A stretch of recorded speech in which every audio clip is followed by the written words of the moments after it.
guys, karating ko lang ngayon sa bahay. Ito may dumating yung aking parcel. So ito yung aking order. Ayan, so mag-unbox tayo para sigurado kung ito ba talaga ay legit o ano, o wala bang problema, o diba? So sa Shopee ito siya guys, sa Shopee. So shout out Shopee. So thank you so much sa ano, sa good service talaga. Ang Shopee is the best. Bigyan mo ko gunting din. Ay, mo gunting.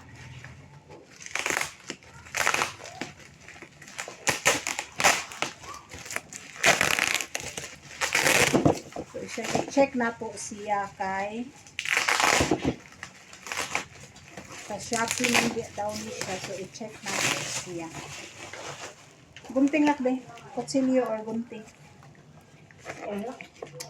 Dali ba?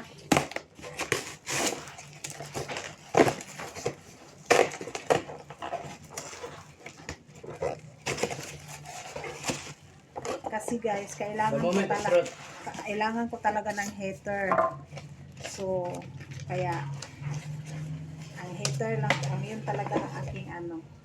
So, ayan siya. Ito yung kanyang ano, plato. At ito yung iron. Very good. It's perfect. So, perfect siya guys. So, ito yung hinahanap ko. So, thank you Shopee! Ang ganda. Talagang perfect siya. So, maraming salamat. I love it. Gusto ko siya. Kasi nga, ito, meron siyang ano, yan. Thank you so much, Shopee. So, yun lang, guys. And thank you for watching.